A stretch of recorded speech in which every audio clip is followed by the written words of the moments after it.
And it's your boy Pelican Bay Canines. Today we're going to Don Mayfield's class and we're going to do a little learning about pure families and the way brothers looked at these dogs back in the days when it came to pure families of dogs and crossbreed. And what we're gonna do, we're gonna let Don Mayfield class play, but we're gonna stop it all throughout the video to touch on certain points, to touch on certain points. So y'all just sit back, man. Don Mayfield talking about pure families of dogs.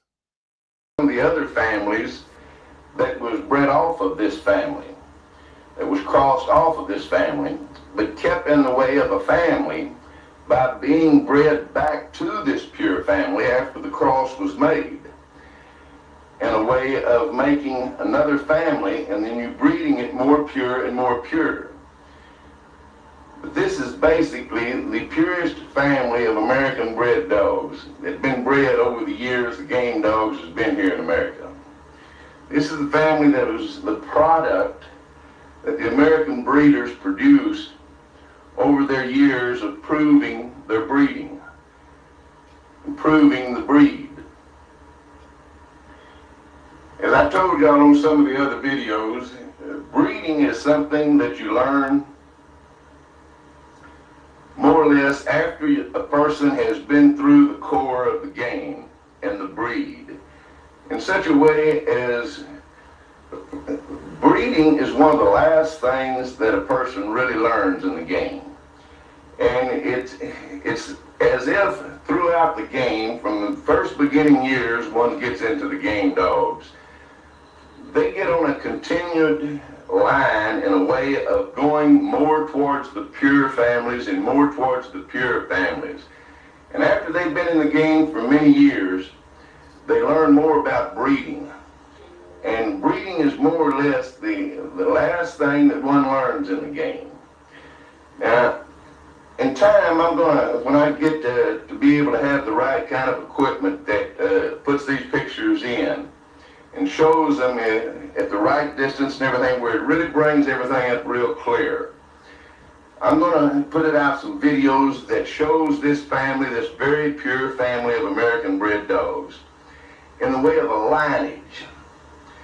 I've got pictures that date back into the 1800s that we'll start with, and we'll come all the way up to the present day in this lineage of the purest family. Now these dogs here that I'm going to show you now, we're going to jump from Earl Tudor's time of the 1965, 1970, and in the 1970s, we'll say, on up to the present day time. These dogs that I'm fixing to show you now, they are that purest family of American bred dogs. Like I say, there's around 30 of them today in the United States and throughout the world. All right. He said there's a rare 30 of the pure families, that he knew of at that particular time. So what they considered pure families and what they considered scattered families is different, kind of, different. It's the same, but it's a little different than how they look at it today. Same way as in a family is a family, but the importance of pure families and the importance of the scattered family, a lot of breeders don't understand that, and that's what Mr. Mayfield is explaining right now. Now I got a little off track. I'm gonna try to start it back in the same area. From the first beginning years one gets into the game dogs, they get on a continued line in a way of going more towards the pure families and more towards the pure families. And after they've been in the game for many years, they learn more about breeding. And breeding is more or less the last thing that one learns in the game. Now, in time, when I get to be able to have the right kind of equipment that puts these pictures in and shows them at the right distance and everything, where it really brings everything up real clear, I'm going to put it out some videos that shows this family, this very pure family of American bred dogs, in the way of a lineage. I've got pictures that date back into the 1800s that we'll start with, and we'll come all the way up to the present day in this lineage of the purest family. Now these dogs here that I'm going to show you now, we're going to jump from Earl Tudor's time of the 1965, 1970, and then the 1970s, we'll say, on up to the present day time. These dogs that I'm fixing to show you now, they are that purest family of American bred dogs. Like I say, there's around 30 of them today in the United States and throughout the world. And they're all bred pure of this family. Now there's a number of these pure ones that they're not breeding them back to the pure family. They're breeding them to other families. In other words, all the people that's got these dogs, they don't have a male and a female of this purest family. They've only got a male out of it or a female out of it. But there are 2 or 3 breeders that I put these dogs into their yards so that they could continue this pure family. And they are breeding the pure males back to the pure bitches and keeping this family pure. Now, there's been talk about how very close pure family of dogs will produce freak-type dogs and weaknesses in dogs. Well, this is not true at all. This is some of the things that those people, the dog peddlers, will say. This is some of the things the dog peddlers try to tell other people when they're peddling their dogs, because they don't have real pure family bred dogs. So that's one of the stories they tell about the weaknesses. But this family... All right. You just heard Mr. Mayfield say a lot of the stories that you hear across this dog community about these dogs or breeding dogs too tight, make freakish dogs, make deformed dogs and all that. As you hear Mr. Mayfield telling you as well, the pure family of dogs take inbreeding a whole lot different than crossed up scattered bred dogs do.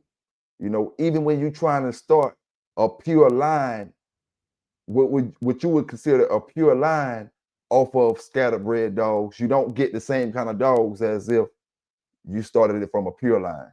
I have dogs here. These pictures that I'm fixing to show you, these are dogs that was bred in the 80s that are alive today.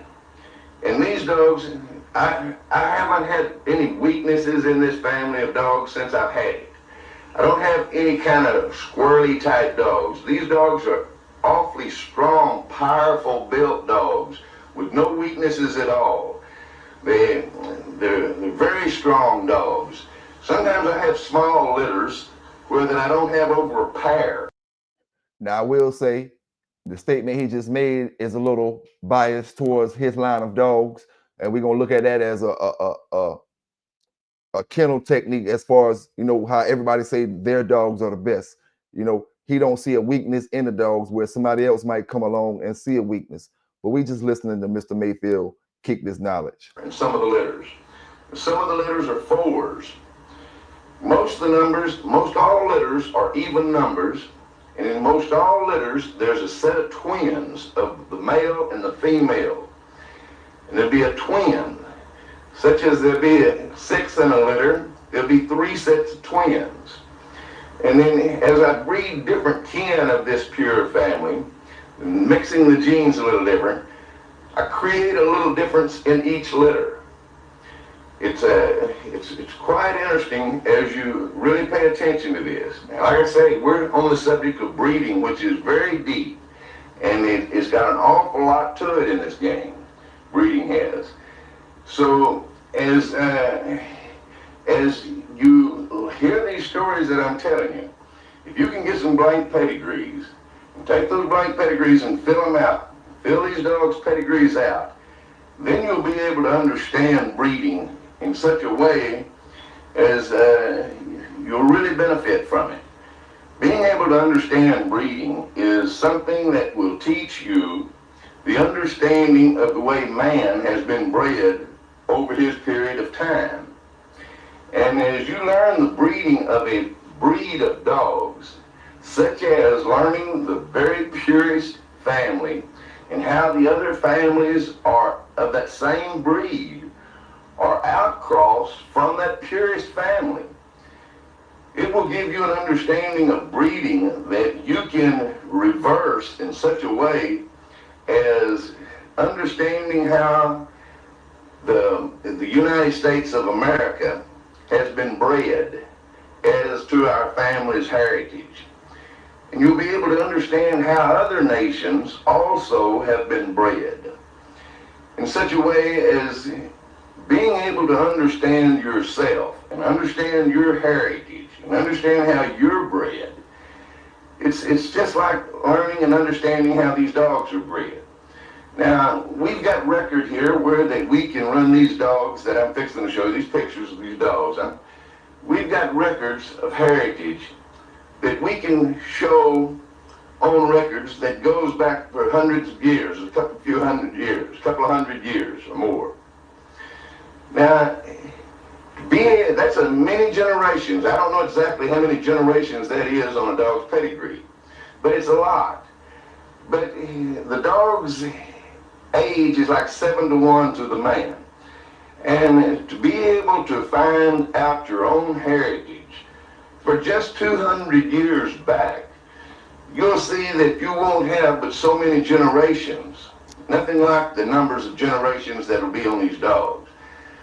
But you will, in other words, the people of the United States today, if you can run your heritage back 6 or more generations, you'll be able to understand breeding. It'll just enlighten you so much. But we're talking about something that very few people have the knowledge of.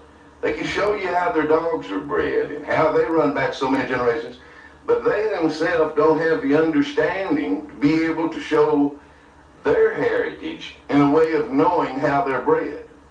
This is something that's really becoming more interesting to the people in today's time, such as some churches, libraries, and everything. They're really collecting this data, this material. In other words, where that you can find out a lot more than you might think you can find out, just by going to the library and starting in on it, and they'll direct you in the right way. And they've got companies and everything that even run things back to the part of where that it's becoming easier and easier for someone to find out this information. But I want to show you these pictures now and tell you about these dogs, a little bit about them. And like I say, there's around 30 of this purest family now. And the understanding of them, I've been teaching the understanding of this family and how to breed it. This is something Earl Tudor never did. But I see it in such a way as it'll save someone a lot of time and trouble. In other words, in the direction that they're trying to go with these game dogs. And it's going to be a way that they'll be able to be carried on into the other generations. And I think I've got it, the understanding of it, to be able to explain it. So I'm going to show you some of these pictures, and then we're going to see some of the other pictures of some of the more families that's outcrossed from this family. This dog in this first row is the dog that I have that I call Dibo. This is the last dog that I have on my place. As you see, I'm not into doing much breeding. Okay, stop it real quick. This is another example of a great dog man renaming his dog after a great dog. He named him Dibo. We all know that he only named him Dibo after Mr. Earl Tudor's Dibo. Now, although I do breed a few females to this dog, that I don't own the females. I bred this dog out of brother and sister. His sire's name was a dog called Texas, and his dame was a female called Davy. They were brother and sister.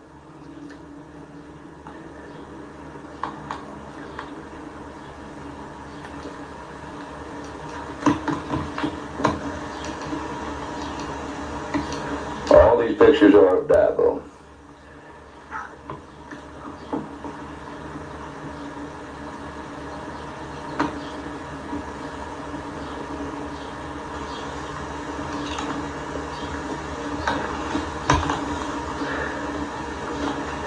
Now this is his sister Locke.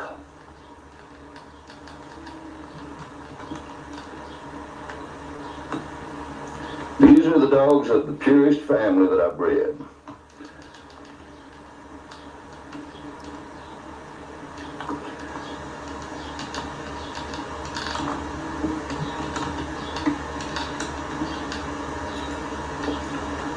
All these are Locke.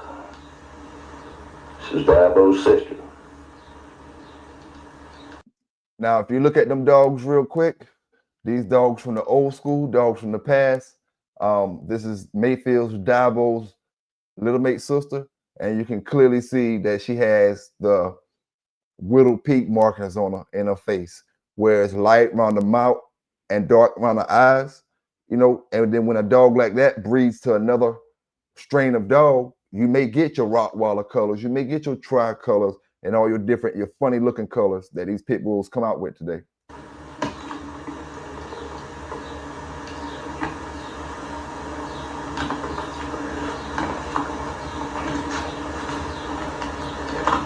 This is a female Lil. She's also a sister to them. There was two sets of twins. This is Dabo's twin. They was built on a small frame. Locke and her twin brother, a dog called Key, it's in New Jersey. They built on a larger frame. They're more leggy. They're very pure. This is Dabo again. He's the last one here on my yard now. This is Locke again. This is Dabo again. And these are two pups out of Dabo and Locke. It's a male and a female.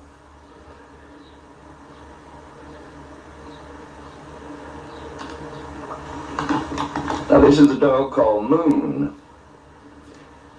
This dog's in Japan now. And Locke is in Holland. And the female Lil, she's in Japan.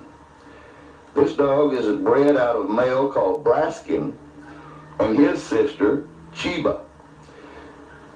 Braskin is in Chicago now. And Chiba, she's in Holland. This is another picture of Moon.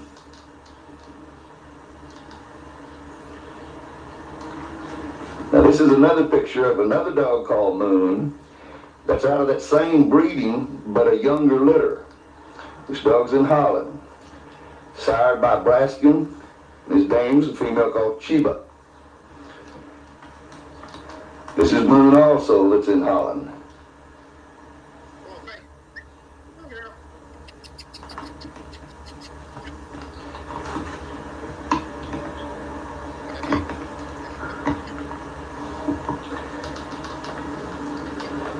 This is a female that's out of the last litter of Braskin and Chiba. It's a female called Nita.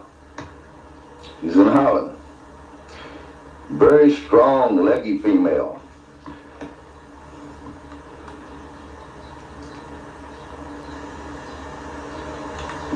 And this is her brother, a dog called Pete. This is Pete again. Beautiful dog. Strong, very powerful dogs. This is Pete again. These dogs are basically chocolate, fawn, and black of this family. In different generations, they'll run different colors. Now, these are some of the purest dogs that I've bred in the 80s, after my years of my years of breeding the dogs and been in the game since the late 1950s. Like I say, this family only has around 30 of them now, but their numbers are growing pretty fast as to what they've grown in the last number of years here on my yard. On account, I do have a number of these dogs that I've dealed out over the 80s, and there's several yards where I put a male and a female so that the pure family could be carried on. Now, as we were talking on video number 13 of the family of dogs that was outcrossed off of the purest family of dogs from Earl Tudor's yard, we were speaking of the Louie dog and Miss Spike and Zeke and Butcher Boy and Mike, Hondo, General, Bolio, Miss Spike, and a number of those dogs of this family. I'm going to show you some pictures of this dog, the dogs of this family. It'll be a few pictures, but I'm going to show you this family. And over the years, I kept this family breeding it more to the pure dogs of the family it was bred from. And it became a family of itself, but became more pure and more pure. Now, when Zeke left this area, we call this family in this area where we bred this family, we call this family Fitzwater's old Goldie family. We called it the Goldie family. Now, as different dogs from this family left this area, other breeders started calling them the family of dogs by different names, such as some call them the Zeke dogs, Zeke bred dogs. Others called them Bolio's bred dogs.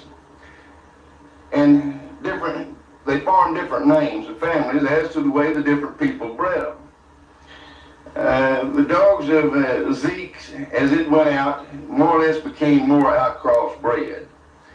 But the different ones, Louie also, and a number of the different ones. But I always kept this family, and I bred it back into more of the pure family.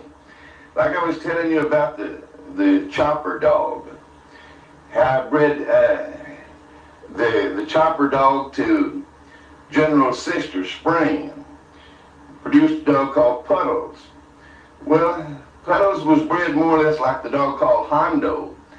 It's where I crossed the Lightning family, which was heavy three-quarter Tudor family, with this Goldie family. And then I continued to breed it back more pure. And I came more into my families than Frank Fitzwater's family. Now, I had a female here, one of the last females that Frank Fitzwater bred. A black female I call Frankie. She was bred more of the purest breeding from Fitzwater's old Goldie dog that we had bred in this area. Frank had gotten a female from Bob Hemphill, which was this very strong Leitner family bred female, and bred it to his old Goldie dog. And he kept that Leitner stuff very pure. And this female that I ended up with, I was breeding her back to the pure family from Tudor. The pictures that I just showed you, those dogs. But that was one of the last families that I got rid of, as I held on to nothing but the pure families. But I want to show you these pictures and call these dogs out to you of this family here that we talked of on video number 12 and 13. And there's lots of very famous dogs in this family. Lots of well-known dogs that's in this family. And like I say, the numbers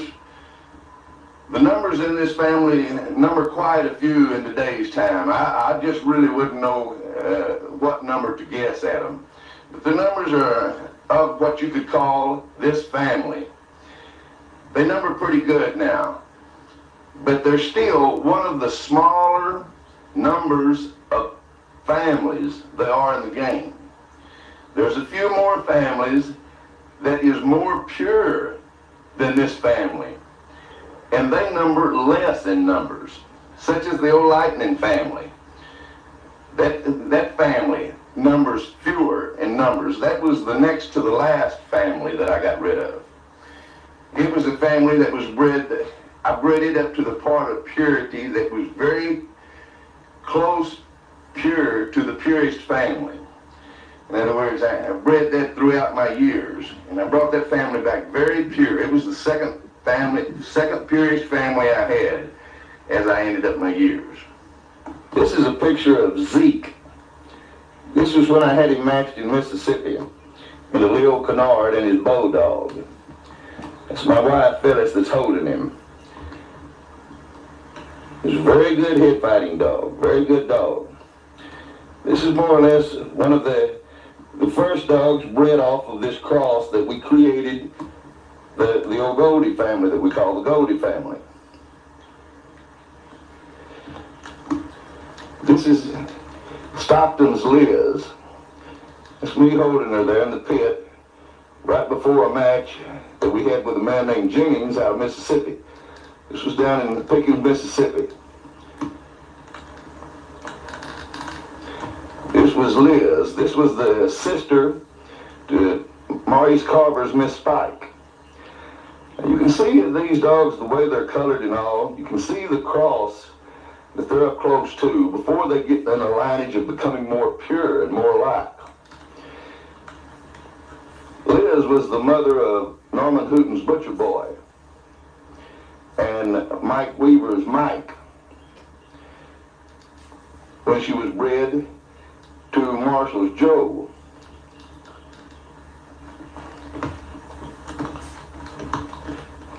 This is Louis. When Welder Stockton and I had him matched in Oklahoma, and he's just fixing to go on a scratch. The match was over 2 hours and 20-something scratches.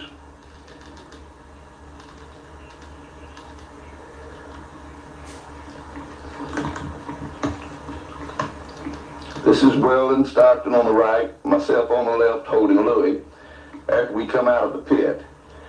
That was somewhere around 1970. Louis was bred off of his Dane was Womack Smirt, bred to a dog called Jug, which was Liz's brother. This is Norman Hooton and his Butcher Boy dog, which was out of Liz and Marshall's Joe. All these dogs are of this same family. This is Butcher Boy's brother, a dog called Mike, Ed Weaver's Mike. He won several matches with him. Very hard-biting dog.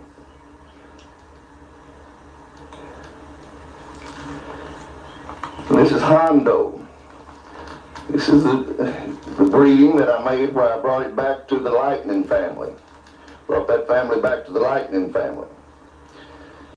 Now, your Lightning family, that's going to be your dogs that Jackson Hank, which is Jocko's daddy, coming down off of the Lightning family.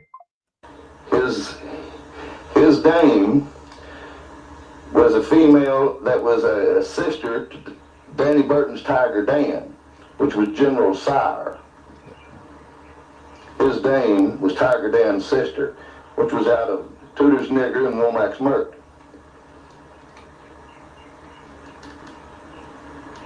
This is the dog Tiger Dan, Danny Burton's Tiger Dan.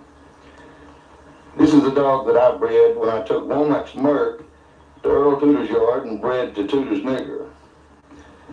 This is one of the dogs that I give Earl for stud fee. He was a very good dog, very deep, dead game dog, had lots of ability. It's one of Earl Tudor's harnesses that's on there. I think that belonged to his demon dog. I'm not sure, but it was one of his very old harnesses that he gave Danny Burton. When you look at these pit bulls, you see that you don't really see bad structure in these dogs. You don't really see, most of these dogs are well structured, good leg up under them, good jaw structure, good mouth. Even the ones that have the short mouths, they still be well structured dogs all the way around. And a lot of that funny structured stuff come from bad breeding techniques over late 90s and the early 2000s. You just have to look at the dogs, man, and compare them. And this video is a great comparison of, you can see how the older dogs were looking off different, coming off different breedings and stuff compared to your more modern dogs. Even the ear settings, you know. This is Tiger Dan here also.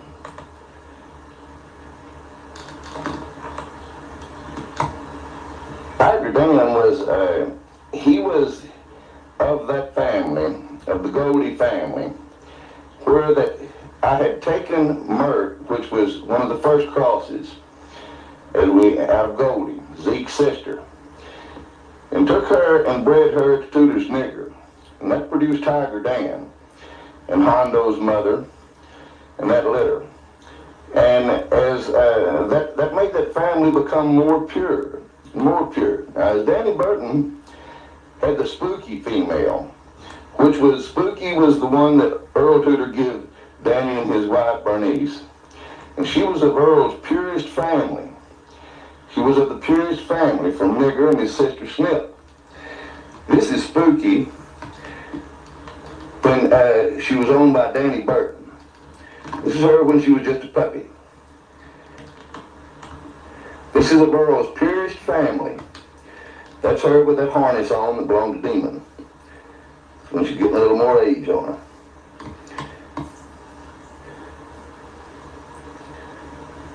She was really a nice female, a very, very nice female, well made, well put together female. She was never schooled to match. She was just fight crazy from a puppy to a young age, but Danny never did school her, and I never did school her when I had her. Now Danny took and got Tiger Dan from Earl, and he was the stud peep, Tiger Dan, on that mating. And then when he bred him back to Spooky, the offsprings were even on a more pure level of that family. It became the purest level of that family, such as Butcher Boy, Weaver's Mike, Stockton's Louie, Carver's Miss Spike, Zeke, all of those dogs of that family. But mating that when Danny Burton bred the Tiger Dan back to Spooky, it brought the family even more pure. From that mating produced General. This is General when he was here on my yard. I've got other pictures of him that I'm going to show when I really tell about his matches. And it'll be on a different video. I want to wait until I get the machinery that really shows the pictures well. I've got a lot of match pictures of him, pictures when he was here on my yard. He was a leggy dog with a real strong body, sharp muzzle, deep jaws. Very animalistic dog, very animalistic. This was the purest bred dog of that family, of what we call the Goldie family. This is General when he was a puppy on Danny Burton's yard.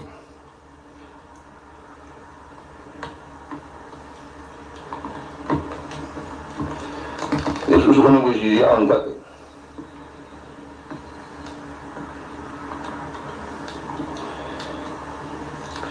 This was a picture of his match, the first match that I matched him in, going against one of Frank Fitzwater's dogs of the more Leitner family, of some of the purest that he had bred of the Leitner family, which was a very good dog, an outstanding dog. This match was really an outstanding match. General crushed both of his front legs and broke his stifle in half. And when I say crushed his front legs, he went from the foot all the way up to the shoulder and absolutely crushed him with each bite. He was going against the dog called Duke. Duke was a very good hit fighting dog, one of the strongest of that family. And he was in real good condition. Boy up here, the name of Billy Perdue conditioned him. I was going against Frank Fitzwater and Billy Perdue in this match. And this is me and my wife and the trophy that we won with that match, the trophy for best dog of the show. This This was in the early 70s. This was after I had bought General and schooled him out. And this was his first match. This is Earl Tudor and Blackjack Jr. This was the last great outstanding dog that the game had seen. This was the most outstanding dog that had been bred here in America from this purest family. This was back in the 1920s. The next great dog to come along of this family was like 50 years later when General showed up. But this is it. Now, if you listen to the dog men of modern day time, the next great dog is in everybody's yard. You know, when this man is speaking from his opinion, he's saying there hasn't been a great dog since the dog that you're looking at on the screen. 50 years. You know, not average dog, but a great dog. 50 years. And he's saying the next great one is the one he's telling you about. His heritage. And he was the last great outstanding dog that was in an American game dog.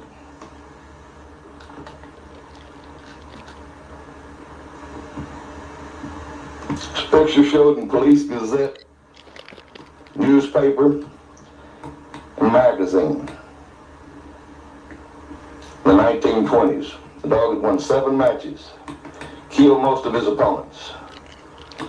Earl said he was a terribly hard-biting dog, as was General. That's a 50-year span that 2 great dogs has been produced, that no other dogs was their equal. This is a picture of Blackjack Jr. on Earl Tudor's yard with the man that owned him. Earl sold this dog to a man named Peterson. He was a gambler that lived in Hollis, Oklahoma. But Earl conditioned and handled the dog in all his matches. This is Blackjack Jr. also. This is Blackjack Jr. and Peterson, the man that owned him.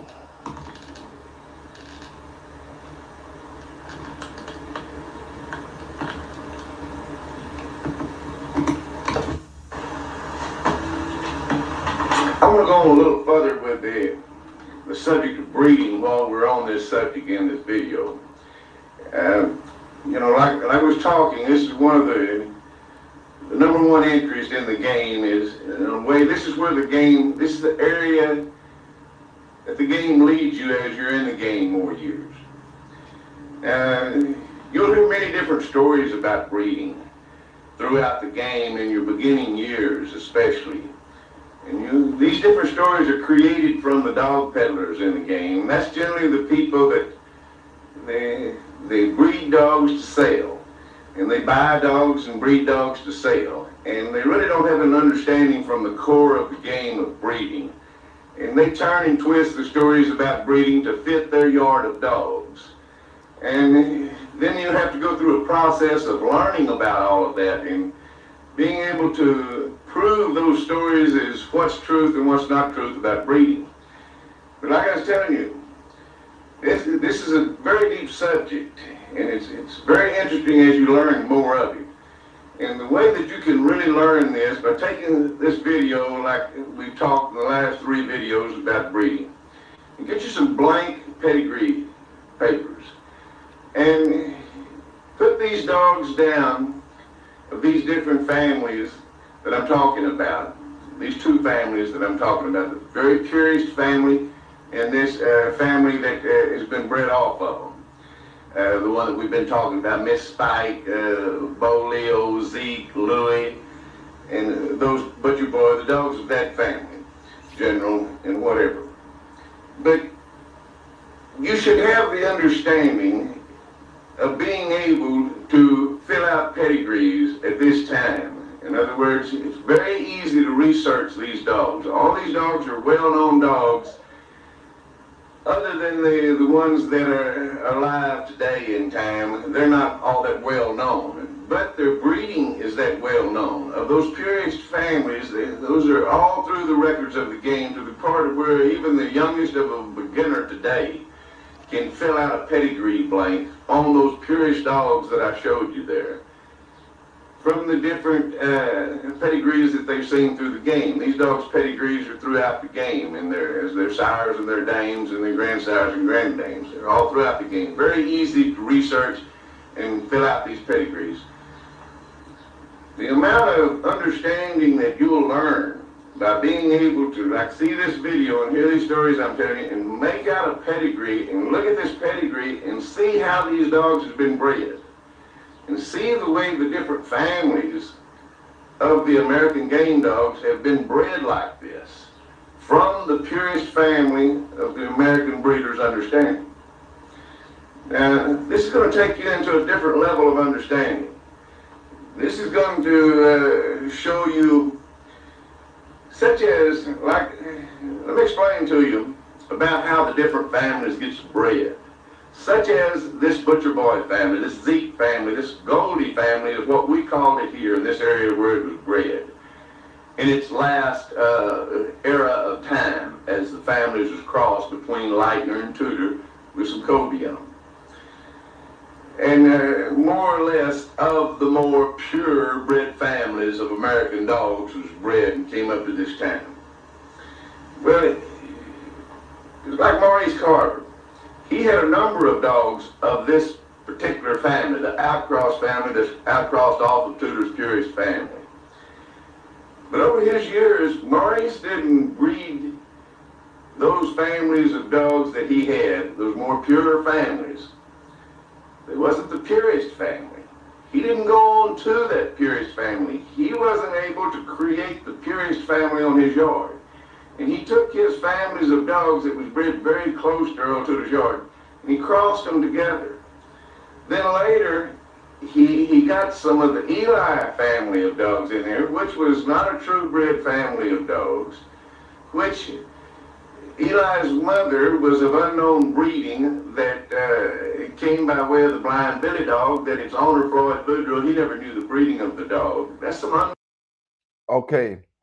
Mr. Mayfield said the Eli strain of dogs is not a true family of dogs. You know, Eli is not a true family of dogs, and I'm not talking about after Mr. Boudreaux got it, but he's not coming from a true family of dogs, you know, and he's speaking about Blind Billy having an unknown pedigree as well. Unknown breeding there, so that's very outcross. And as Maurice crossed those different families together, he went the other way. He created that family becoming more outcrossed and more outcrossed, like we was talking in video 13. It became more outcrossed and more outcrossed as he dealed it off of his yard. Then those different families of Carver dogs was crossed together, and they still became more outcrossed, to the part of now, here in 1991, those dogs that he started dealing in the 70s of this family, such as Miss Spike, the way that he bred those dogs, and then when they was bred back to one another in different areas, mostly the South of the United States, Georgia, Alabama, Mississippi, Florida, on through that area, the Carolinas, and that's where the largest part of the dogs Maurice dealed into the United States went, and that's where a lot of the breeding of what they call Carver dogs and was bred and are still being bred. Well, at this time, to explain to you how the percentage runs in numbers, and we're talking about the different numbers that's within a family of dogs. What you could call, what we will call the Carver bred dogs of today, they are the dogs of the most outcrossed breeding within a family. Their genetics show that they have more crosses of different families all throughout their heritage. Now, they are the largest number in a family.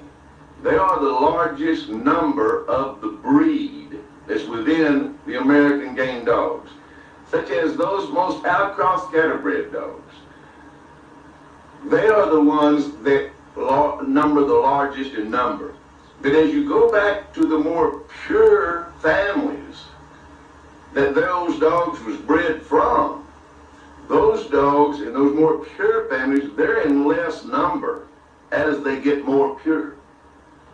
And you'll be able to understand this real good when you're able to fill out a pedigree, like a 6th generation pedigree. This is going to take you, such as this very pure family here. If you fill out a 6th generation pedigree on that, it's going to start in the 90s here, and it's going to take you all the way back into Earl Tudor's yard. It'll take you back through his yard. That's how far a 6th generation pedigree on the pure family will take you. But if you fill out a 6th generation pedigree on what was called the Carver dogs, the Carver families, it won't even take you back to Carver's yard. Now, what he's speaking about is the exact thing when I'm speaking about the Big John line and the importance of a pure family of dogs. The Big John, Little John dogs are coming down off of the Jocko, the Chavis dogs, which is coming down off of the Mayfield stuff on that side. You know, so that's the importance of a pure family. And like he said, he told you how the lightning stuff was bred, you know, earlier in the video. So that's the importance of a pure line, man. That's why I always say you can start a yard of dogs off of these dogs because of how they bred. The traits were kept, you know, the genetic traits were captured in this line of particular family of dogs. In other words, this will show you something. It leads back to what we was talking in video 12 with Weldon and I, and he was asking me the questions about George Sadler, Joe Cabina, Earl Tudor, Leo Kennard, and the different players of the game in that era. And as to their ability of breeding and as to their ability in the game. Well, you're going to check in the pedigrees of today's dogs, and you'll see how in every family, you'll see Earl Tudor's name throughout history. Where that you'll see those other men's names very little. So that's going to show you and teach you something about where the level of understanding of breeding was. Now, it's not to say that they didn't breed lots of dogs, because they did. They bred lots of dogs, and I would say even more so that those men bred more dogs, more litters of dogs than Earl Tudor bred. But you see, they didn't carry on in breeding them in a family way of breeding that became the American game dogs' purest families. They didn't breed that way. And those dogs, they drop out of sight in the history of the breed. The same way with... So that's giving you a reason why Mr. Tudor name is in over half of our dogs, because he was doing, at least in Mr. Mayfield's opinion, he was doing the better breeding at the time. You know, and the better breeding stood the test of time, which is the reason Mr. Tudor name is in all of our dogs. And a lot of them dogs that we go back in history and want to look up, we want to look these dogs up, and we see after maybe a granddaughter or a grandson of some of these older dogs, we don't see any more offspring of them. They just disappear, you know. But we talk about them in the history stories and all that type of stuff. But it was for one reason, because the breeding wasn't, you know, the breeding wasn't as good as the breeders Mr. Tudor was making. Even though Maurice Carver's name will appear in the American breed, the American families of game dogs, many, many times today's time, within a period of time, there won't be any Carver dogs. There won't be any Carver families, and there won't be any Carver bred dogs that'll be in the lineage of the American breed. Stop it again. he made a great point in his statement. In today's time, you have any brother come up to you, oh, I got a carver dog. Oh, I got a carver dog. I got a carver dog. This video was shot in 1991. This man telling you this then. It's 2025 now. You know, so understand what he's telling you. You got some carver blood in your lineage, but it's not a carver dog. And as they become more outcrossed, they just fade out of history. They just fade out of the records. And only the more pure families, they're the ones that leave the records and leave the lineage of history in such a way as they continue on. Now, the purest family that's bred today, it has been bred in a way of lineage, like I've talked of on the last couple of videos, in the way of where it was take off of the last purest family. And then it goes for so many generations. They're being bred in different areas, becoming more pure and more pure. Now, as you understand these different families, how they're bred off of that purest family, and you see the way that they become different from one another as they're more outcross bred. They'll become more different and more different. And every time you put more cross in there some way or another, it creates a differentness in it. Until that type of breeding becomes very different from one another. And then when those dogs are taken and someone gets them for a number of years and starts breeding them more pure into their close kin, that's when you get a lot of freakiness. Three-legged dogs, you know, when you go to breeding those outcross bred dogs in a way of family breeding that's real close, that's where all that freakiness comes from, screw tails and things like that. So what he's saying basically, when you take your scatterbred dogs and try to create a family of purebred dogs, is where you have your problems. When you take your scatterbred dogs with 5 and 6 families of different dogs in them, and now you're trying to do inbreeding, you're trying to breed the father back to the daughter and things like that, and then take that and breed back a litter of that a puppy of that litter and breed back to the mama dog or the aunt or the cousin or something. So when you start doing that is when you have problems. Is from what Mr. Mayfield say, when you have problems with your offspring. And it just comes from dealing with a pure family of dogs and a bunch of crosses. But it doesn't come in the pure families. The more purebred families, that family will be real strong, powerful, more body, more strength, the whole thing, as to what we're breeding for. Now, the direction that we breed for, in the breed, the American game dog, it's as if what we have proven over the years of American breeding is that we have bred them into a lineage, into a pureness family that heads in the direction of a family of dogs or animals that has been bred in the wild by nature.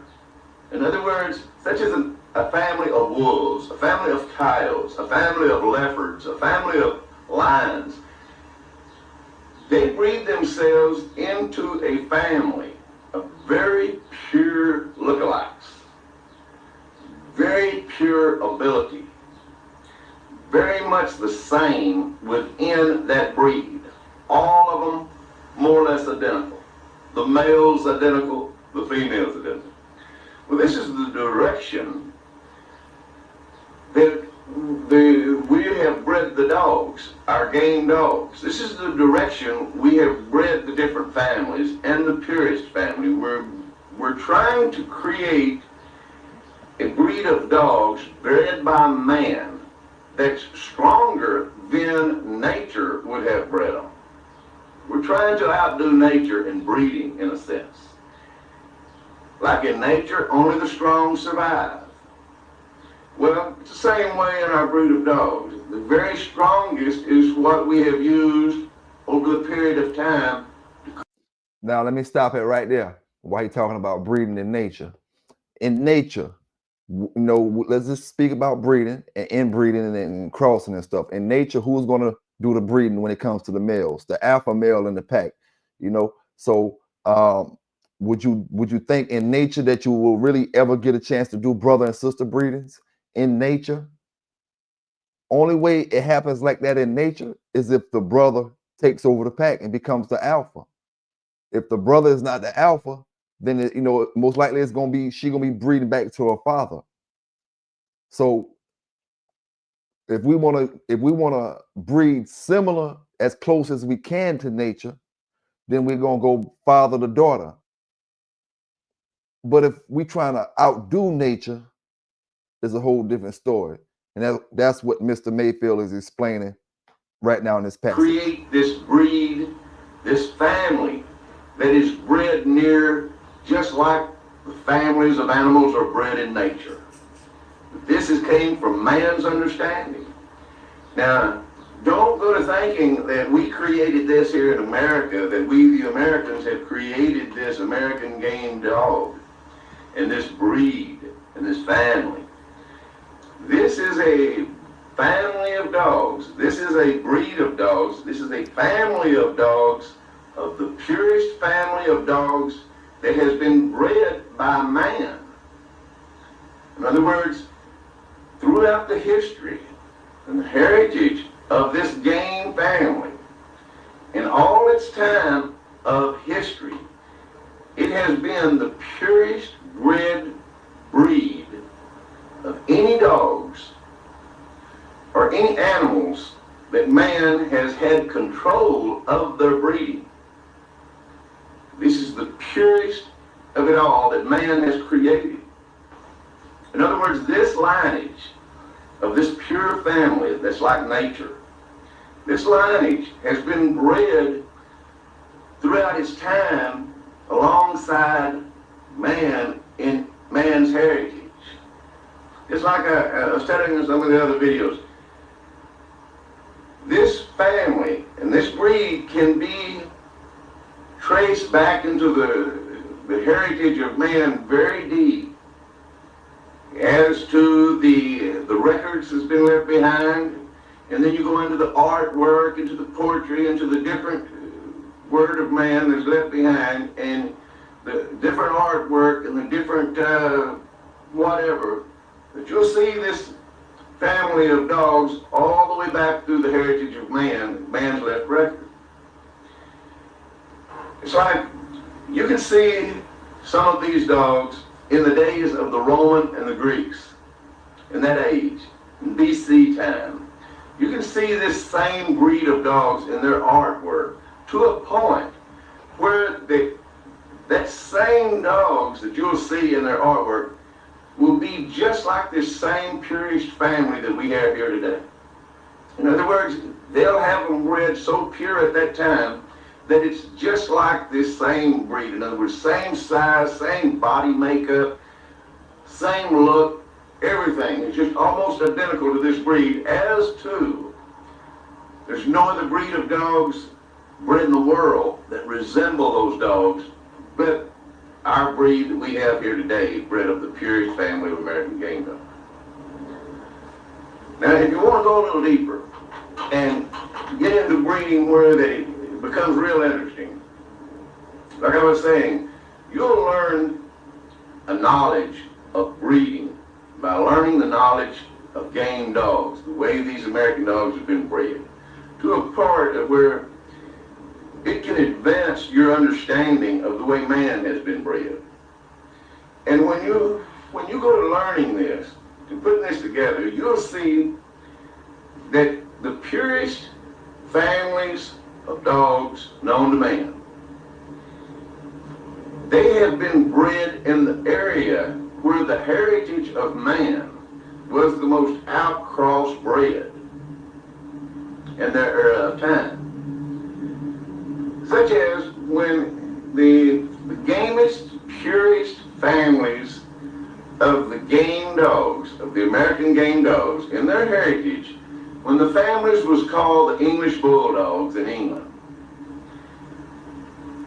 Those people in that area of England who were the breeders of the English Bulldogs, purest families, those people in that area were the most outcross bred people in the world.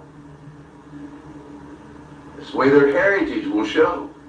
It's all on record, very easy to understand.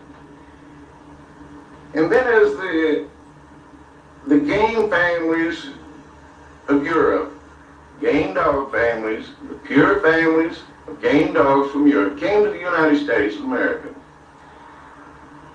And they was bred together and started back on that pure line again, pure breeding way again.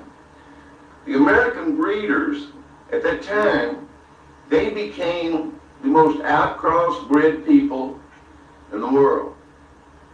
There beside them was the purest bred breed, the purest bred family of dogs bred in the world. Now, as I said, these dogs came about in such a way as the breed and the game of breeding the game dogs all came to a point in the 1970s that all of it kind of reached a peak in that era of time. Our understanding of conditioning reached a peak in that time. Our understanding of breeding, our understanding of the breed and the family breeding that we had reached was producing such superior dogs, such strength, that they're stronger than any breed of animal, and gamer than any breed of animal bred by nature. This is what man has created in this breed of dogs. Now, let me stop it right there. What he's saying is what I say all the time. With technology advancing the way it has advanced over the past 20 or 30 years, with the internet being the way it is over the past 20 or 30 years, with the level of the level of knowledge that's out here for brothers and sisters to gain over the past 20 years is way different than it was in the 80s and the 90s. And where brothers would have thought they was ahead or they was having in the peak of the pit bull era in the 70s because of the knowledge of keeps, the knowledge of the dog itself, the health, the breeding, and all that. And they thought that was the peak. They didn't see what the game turned into, and this can be saying it got worse or it got better. I'm not saying exactly that the game got better, but over the past 30 years, a whole lot of changing has happened to the dog game. And like I said, a whole lot more information out here for these brothers. Even when it come down to keeps, like I always say, when it keep, everybody always looking at these old keeps and judging your dog and working your dog from how they worked their dog in the 80s and the 90s. It's a whole lot more information, a whole lot more products, a whole lot more of everything out here now for a brother, to turn around and put your program into play and then compare it to a brother from the 80s program. You should be way more advanced than that. As you understand the way the dogs have been bred, and they came through all this lineage of history and heritage and continue to be bred more pure, more pure, and more pure. As they became more like nature, more like the breeds that nature creates. You see that most all the other breeds of animals that man has taken over and take control of their breeding has went the other way. They've been more outcrossed. Now there's some breeds, such as the greyhound, such as the thoroughbred racehorses, such as a few different breeds. They're more family type breeding. But those breeds of animals, they haven't had records kept of their breeding near as long as the breed that we breed, game. Now, do brothers and sisters understand why he said greyhounds, horse racing, and pit bulls are some of the most purebred animals by man today. It comes down to competition. Comes down to competition. Dogs that's winners. You breeding dogs that's winners. You're trying to get more winners. You're trying to get more winning greyhounds. You're trying to get more winning horses. You're trying to get more winning bulldogs. And then you start seeing this type of breeding when you slightly drift over to the show world. The winners of the AKC show, they be breeding them. The winners, it's always the winners. But the people, which is the majority of the people who not competing in no type of events with their dogs, they breed in any kind of way. And they're not worried about the pure families or the cross families or all that other stuff. Families of dogs. Those are the oldest records known to man on any breed of animal. And we have got them bred closer to the way nature would breed a very pure family of lookalikes. Now, as the game hit the peak in the 70s, I find it very interesting to tell you how the purest family became bred here in Texas, in this area of Texas. And it's even more interesting to note that the people of this area where this purest family has been bred over the last number of years, their records of heritage will show that those people of this area that has heritage in this area of 3 or 4 generations or more in this Texas area, they're the most outcrossed people, families of people in the United States. The United States being the most outcross bred people in the world. And it kind of brings you back to that part of understanding of knowing how those two features has traveled along beside one another in such a way as the game dog, the purest family bred here in Texas, and the most outcrossed heritage bred here in Texas. But in the last so many years, throughout the 80s, this family, this very purest family, has been leaving Texas in the way of where that is now being bred across the United States and in different nations throughout the world. And they're getting the very purest family is going to more yards and more yards throughout the world. And it's being bred not by just the most outcross bred people. I see it as an era of time that things are really changing within this breed. It can get to where it'll sound a little weird the way I'm explaining this. But this is truth that I'm telling you, that the records show. Our history of the breed, the records show this has been happening all along. I'm not talking about what's going to happen. I'm talking about what's already happened that's on record for you to understand in a way of being able to research it out. Don't just listen to what I've got to say. Research it out and you'll gain it. Don't just listen to what I got to say. Just like Mr. Mayfield say, do your research about these dogs, man. Don't be biased on a line of dogs because your friend like it. Do your research on the dogs, learn the pedigrees, learn about the dogs themselves, the game dog and how it started and how different people made breedings with different families of dogs. Learn it yourself, man, before you get out here and be moving all crazy with these pit bulls. The same understanding that I'm telling you about. And then you'll be like me, you'll say, well, I'll be, I wonder how it happened, and how it came about being this way, but this is just the way it came about being. The dogs of the inner core of this breed, they're the purest bred families. And as they go out into the largest numbers, they're the most outcrossed. Now, this should give you an understanding breeding in such a way as what we're after in this game. We're after the strongest, most powerful, animalistic breed of dogs known to man. But this will show you what you want. In other words, what we're trying to do, we're trying to get back to that point of nature. But it will be something that man has taken control of and proved his understanding of nature in such a way as even the conditioning part of a dog. In other words, you're wanting to condition a dog that's going to be matched into one of its own, same weight, same sex, in a contest to prove which one is the strongest, which one is the most animalistic, which one is that one that is the closest to the way nature would breed them.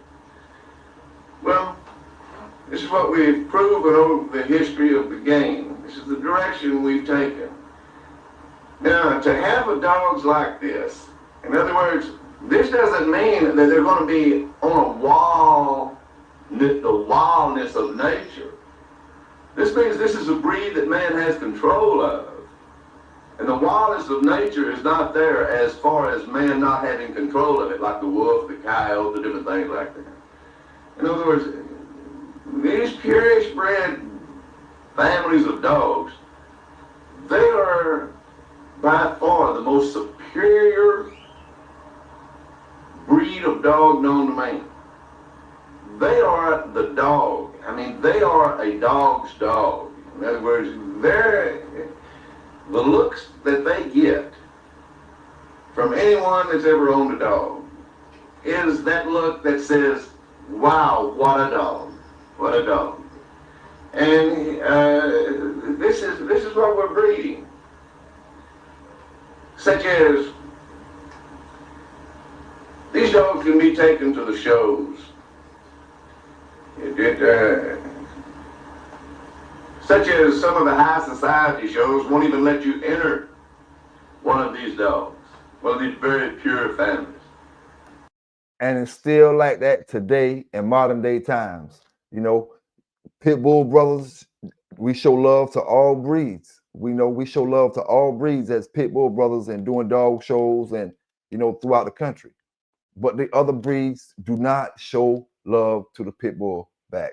The people that bred the breed of game dogs, they had to start creating their own shows.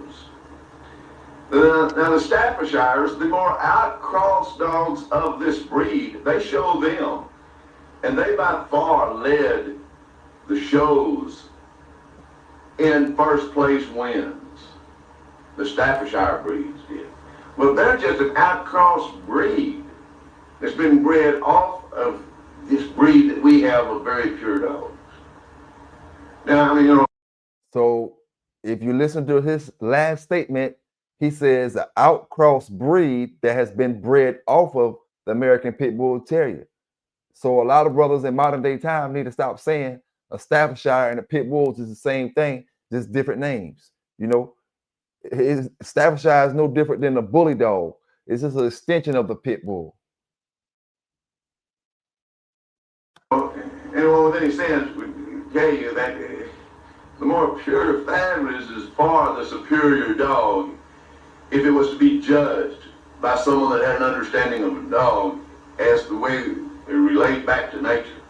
I mean, you know, the judges would have to give these dogs the number one, I mean, you know, as to the way they've been bred over the history. Where all your other breeds of dogs, when you go learning the breeding subject, and you go back into the Staffordshires, the English Bulldogs, the Mastiffs, the Terriers, all the other breeds of dogs, some of those dogs are going to be bred closer to this purest family of mankind's dogs that is bred towards nature. All the other breeds are going to be bred off of that family. Their heritage will go back to the family of purest bred dogs that man had bred in that era of time when those different breeds were created. And today in time, we have probably well over 800 breeds.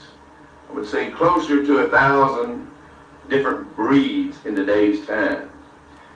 And I always say this, when it comes to all the breeds, the pit bull is the only breed that brothers actually study these pedigrees, study this lineage. And that's what lets you know what he's saying is correct about this being the purest bred of man-made animals, or a purest bred of animals that man be doing the breeding, not nature,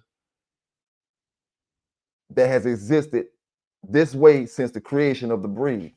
You know, every other breed, you breeding out the other stuff, you breeding out the this, you breeding out. This line of dogs, or this breed of dogs, is one of the purest animals being bred on this planet Earth. Now, many of those breeds was bred by the crossing of those different breeds, and different breeds that had been bred off of the crossing of the gamest breed. That's the way they'll show. Many of those different breeds won't have the history of their breed that can go back far enough to show you how they were created. Many of those breeds don't. Some of the breeds do. But as you learn breeding of the game family of dogs, it will teach you the understanding of the breeding of all breeds of dogs. All breeds of dogs. Just as your understanding that you will learn from that will give you an understanding of the breeding of all of mankind, such as all nations of man, such as all man, not just one race of man or one nation of man, but it'll teach you, just like you'll learn about the breeding of all dogs, you'll learn about the breeding of all men. And all of this is documented and on record for anyone to be able to research and learn this. But I wanted to go on a little further with it and tell you about it at a time when it can tie in to what we're talking about on these videos, that tie into these families of dogs that all of you game dog people that, seeing these videos, that y'all have understanding about. You can start from this point in a way of being able to show all this on paper, on pedigree, and on record, so that you can understand it. And I believe it'll help you out in ways of learning lots of things when you learn about breeding. It's a very deep subject, and how some old country hick like myself got off into it with a 7th grade education was through these game dogs. In other words, I can sit down and talk to a person with the understanding of genetics and breeding and of mankind, and we can get into discussions. I can go to explaining my understanding that I've learned from what I've learned of breeding the American game dogs. Their mouth drops. They become amazed at the things that I'm telling them. And I'm able to explain it in such a way as anyone can understand it. And this is what I've learned from spending so many hours, so many days and years with an interest of game dogs and the subject of breeding. Now, I know this is nothing new to y'all, the ones of you that are in this breed of dogs, such as,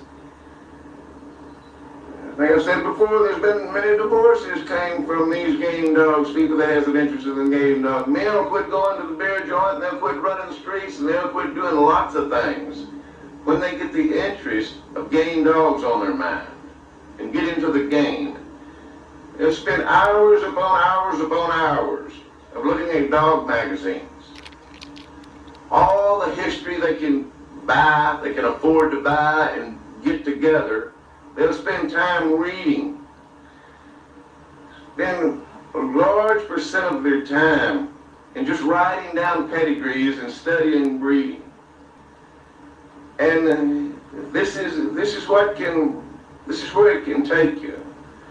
In other words, you just advance along as you study this. And it'll give you a good understanding of life. In other words, it's not time wasted on just the dogs. It'll give you a good understanding of life as you go on in life. You learn more and more about these dogs in such a way as it'll feed back and it'll give you the understanding of people, the understanding of yourself, and the breeding of how we've all been bred. This is a game that's at this time, you know, it's pretty well looked down upon by the society of law that doesn't have any understanding of the breed. They are pretty well looked down upon, but still, yeah, there's over 20 million dogs of this breed at this time. And that's more dogs of one breed than any breed of dogs known to man. Where in the 1970s and before, this breed had the smallest number of dogs within the breed of any breed of dogs known to man. It had the smallest number. But in today's time, after those 70s and 80s, with the Humane Society promoting the breed, and the lawmakers putting in laws about them, and many news stories being made on TV and magazines and newspapers about the breed, it has populated the breed up to over 20 million in today's time. Now, think about it in such a way as most everybody that ever owns one of these breeds of game dogs, they create a percent of that interest that makes them want to get a little closer with knowledge, to learn a little more about that dog, because that dog takes so much of their interest. Today in time, you can see some of these game families, some of these families that's bred closer to the pure families. They're in the hands of a number of famous people in today's time. And as you remember that picture that I showed you at the beginning of this video, it has some very famous people that are well known today's time. That was at Pittside to witness a fight. Well, these people in today's time, they have no interest in fighting a dog. They have no interest in matching a dog. But they have a whole lot of interest in learning about the heritage of their dogs. They want to know about their matches. They want to know all about the heritage of that breed of dog that they've got now. A number of the sporting people, a number of the professional sport people, football, basketball, boxers, a lot of movie stars. Michael Jackson has one. A number of well-known people throughout our society today has some of the more purebred families. In other words, they don't have those purest bred families. But theirs aren't those real scatterbred, outcross-bred ones that's bred on the forest level of outcrossing. They're bred up a little higher towards the pure families. I was told Sugar Ray Leonard has some. I say some. I don't recall if they said he had one or two. Tommy Hearns, another prize fighter, he has a few. We have the Dallas Cowboy football players here in Dallas who has some. There was some of the professional football players in Los Angeles that had some of the dogs. Now, most of those people, like I say, they don't have an interest to match their dogs. But they definitely got an interest they would love to see some of the matches. But they wouldn't go to a match where they would be breaking the law to see any of them. In other words, they would love to see movies of them, pictures of them, or whatever, in other words, because they have that interest. But in today's time, you know, it's so close to be a lawbreaker in this game. even to the party where they wrote laws. 1991, you know, he said so close to being a lawbreaker. 2025, it's a federal law. It's a felony all across all 50, 51, 50 states. You know, so time changed, man. Out here in Texas, where they could come in and arrest me if I had my cat meal up here and had my dogs, this family of dogs, and a cat meal, or a treadmill, or a table, or machinery to condition a dog on. They could come in and arrest me. This is the way the laws was wrote, that the way they put the laws in. They call it intent laws. I mean, you know, an intent law is, you might as well just say it's communism. I mean, you know, let's say, that's just like predicting what you're going to do. And saying that you have that with intent to fight him. Well, that's nonsense. I mean, you know, a person could, I haven't fought a dog in over 12 years. I say this all the time. You can't look at because a person have a treadmill, because a person have a breaking stick, because a person have a flirt pole or whatever they have in the yard for exercise. You can't look at that stuff and say they are fighting their dogs. You have to actually catch a person fighting their dogs for them to be considered fighting their dogs. I see that all the time, you know, and that's bad. We have that bad across America where the law enforcement, like to say, they don't use intent when it comes to charging. They don't say, oh, with intent to fight dogs, but they use that to charge you. Oh, you got breaking sticks, you got treadmill, you got this, you got that. You going to fight dogs. No other product that they sell in America, you getting charged with committing a crime for owning it. I can't be committed for crime for murder for owning a gun that I haven't even shot yet, bought brand new out the store. You know, or you gonna charge me with doing something and I ain't went out there and commit the crime yet. It don't work like that, but with these pit bulls, it does. All right, I could have a cat meal or a treadmill or a table or whatever just for exercising purposes to show these dogs with. Use these dogs as weight pulling or whatever. But they make such laws that goes against anyone that has this breed in such a way that they can really make it hard on you.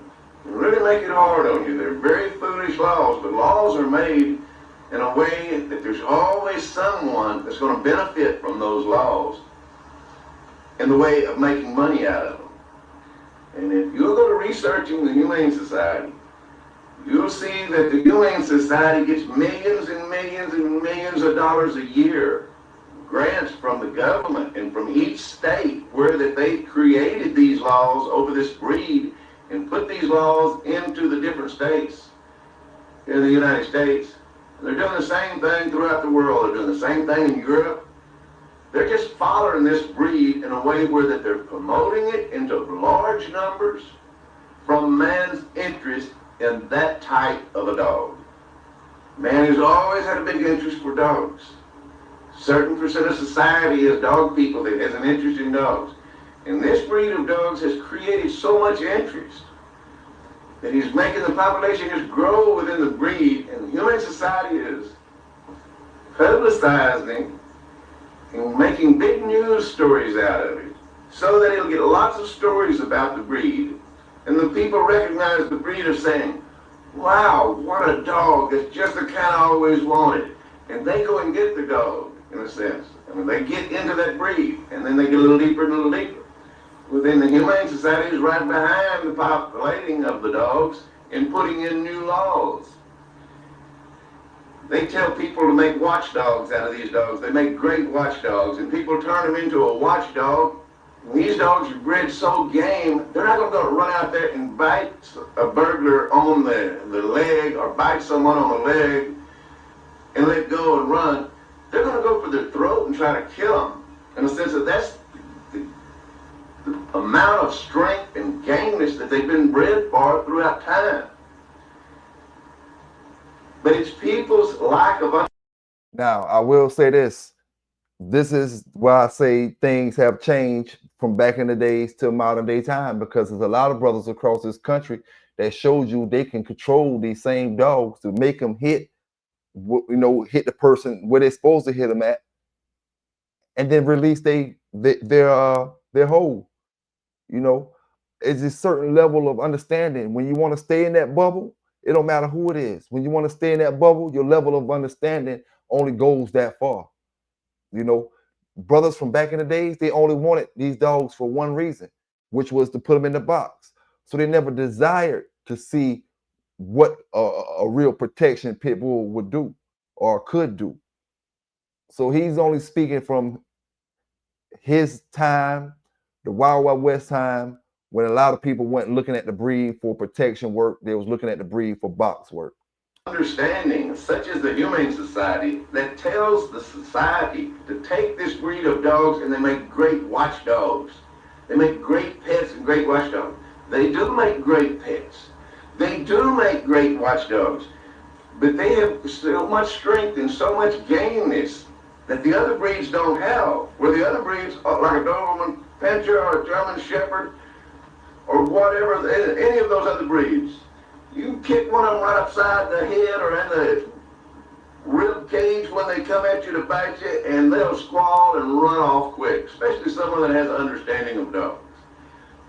But you kick one of these game bred dogs, you kick one of these dogs up the side of the head or in the chest or something, he's only going to go no further than how much foot you put to him, and then he's going to hit on his feet and he's going to come right back at you. This is the kind of dog this is. This is the power of this kind of dog. And when you make watchdogs out of this types of dogs, you got to understand, you have got something there that's just like a machine gun, loaded. That's why they take these pit bulls and they breed them into Malinois. He didn't name that off because Malinois wasn't a popular dog back in '91 like that, like they are now. You know, that's why they take these dogs, because exactly what he say. And they put this pit bull in them. You know, in Europe, when they're doing their breedings, they put this pit bull in them because of the simple fact that the dog is going to keep coming. That's what the police officers want. That's what anybody who's doing protection work want. You don't want a dog that stops. Only time he stops is when you tell him to stop. You want one that stays on the assailant. You don't want a dog that assailant can turn and beat him away. That's the whole purpose of using a pit bull in protection work. You don't want a person to be able to slap him with something and he runs. You know what I'm saying? So in that case, you would try to find a dog that you can do that kind of work with. You know, and back in the 90s, back in the 80s, back in the 70s, brothers wasn't training these pit bulls for the level of training that they are doing now. Not saying that brothers wasn't training pit bulls, but the level that they're doing it on now across the world, they wasn't doing it. So he's only speaking, like I said, from his time, his era, and what people's looking at from that point. With a clip back, safety off. I mean, you know, I myself, I don't think anyone has any business to train these game-bred dogs to be watchdogs in that the type as they train the German Shepherds, the Dobermans, and that type of a watchdog, as those dogs are trained to bite people. They're not trained to be a watchdog. They're trained to bite people, to attack people. The only ones that they're not to attack is the ones that feed them and care for them. But they're trained to bite everybody else. Now you might be able to do that with dogs of lesser gameness, and you won't get into any trouble. But when you train these pure family bred dogs, the American game breed, you train these dogs to be that type of a guard dog, bites people. You're fooling with something very dangerous that's very subject to kill a number of people. Now, I will say some of what he's saying is the truth, but the view that he's looking at this from is from a pit bull brother view. He's not looking at it from a dog trainer view. From a dog trainer view and a person who's training this type of dog, you have a level and a sense of responsibility when it comes to training this kind of dog. So he's only speaking from a dog fighter standpoint, uh, and not even he's being biased. And actuality, he's being biased to the dog fighter side, and not even looking at the other side. Not saying, oh, if they practice responsibility or if they keeping their dog secured, or he's just basically straight out saying that the dog shouldn't be trained for that. And like I said, it's obvious that he don't have the knowledge of the way the Belgian Malinois was being bred in Europe, with the pit bull in it. That's not something that just happened. That's something with the Dutch Shepherd, the Malinois, and the pit bull all have in common when it comes to Holland and all them places overseas. So he's only speaking from his level of knowledge. Now, in society, there's so much knowledge out here that brothers shouldn't be steered left. Brothers shouldn't be steered left or have stereotypes on certain breeds. When he was making this video, he never seen a pit bull bomb dog.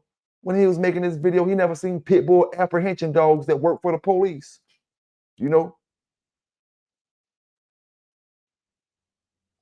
And that lets me know that he don't know about the training side of it. People that train dogs for protection don't train their dogs to bite everybody except for the family. They train their dogs to bite when something is wrong, to understand that biting for no reason is the wrong thing to do. That's why people train their dog. Real protection dogs can walk amongst crowds of people and not just lunge out at somebody. That's a real protection dog trained the right way. Now, what I agree with him with is do not half-ass train pit bulls. Pit bulls are not the dog to be half-ass training for protection work, no obedience in them at all, and you just want to sick them on somebody. That's the view that he's coming from, and I totally agree with that. If you're not going to put 100% into the training program that you're about to put onto this dog, don't start it at all. Big salute to Mr. Mayfield. Let's go.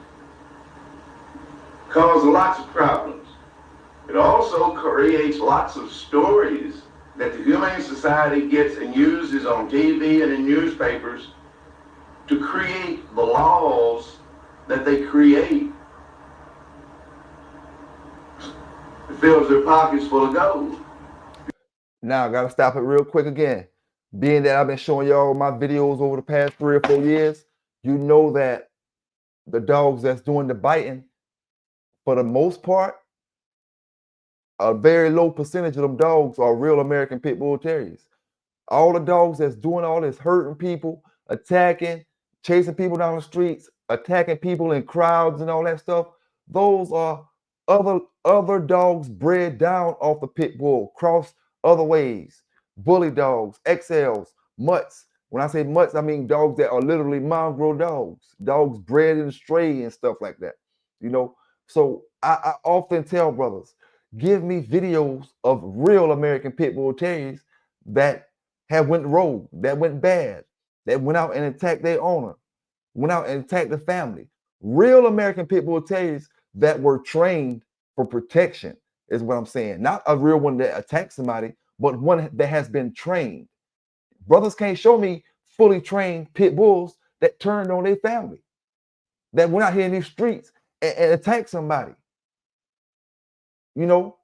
So like I said, the level of knowledge is only giving it to you from his era. Like the level of knowledge I'm giving you to you is from my era and what's going on in my era. In 2100, we in 2025 right now, in 2100, it's going to be a whole different era. People are going to be speaking about our era like it was, in a certain class, So let's just keep listening to Mr. Mayfield kick this knowledge. You understand what I'm saying? You can train these dogs in such a way as if you really have an understanding of dogs as to the way to train dogs and a way of making a real nice dog for someone. You don't train them to bite people. train them to accept all people. You train them to be a very friendly dog. That when someone comes up in their yard, they don't meet them by trying to take their leg off. They'll meet them wagging their tail and being friendly to them. And if you train those dogs right, those same people that come around, they was to try to come around when they're not supposed to be coming around, say they come around at night, those dogs would bark at them and meet them with a different way. They would more or less show the watchdog in them would start coming out at that time. If someone was to come to... Now, let me say this. There's a difference between a watchdog and a trained dog. A watchdog is a dog you just let loose in your yard and they watch the yard and keep strangers out and that type of stuff. There's a very big difference in training a pit bull to be a watchdog than training a pit bull to be a trained protection dog. Very, very big difference. Once my dog starts barking at people and I see him, he run out in the yard and he not leaving the yard and he just making sure the yard stay clear, he's a good watchdog. He doing what he's supposed to do. Keep the yard clear of strangers, and make sure the family protected. So it's a very big difference in watchdog and protection dog. With ill feelings on their mind, we'll say, to create problems, those dogs wouldn't meet them with the wagging of the tail and the real friendliness. They would meet them in a different way. Now, I had one dog trained that way. I called him King Tut. And he was a dog that he was friendly to everybody. Friendly to everybody. But no one could touch him. Anyone ever tried to touch him, he would let them know to never do it again. And they would never try again. But he wouldn't bite them. But he'd let them know when he got through with them, they would never try to touch that dog again. Although he'd be standing there wagging his tail, look just as friendly. But that dog was real close to me. And that dog would sit at my feet. I'd let him run loose on the yard. And there'd be people around sitting down under the tree and we'd be gathered around talking. That dog would sit at my feet and he would get between me and anyone. And if someone got up on their feet, out of their chair, and start making movement, that dog would stand up on his feet and he would just sort of watch that person.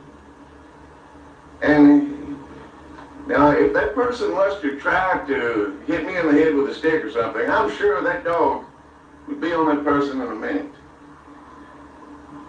But that dog wasn't trained to bite people in a way of attacking people.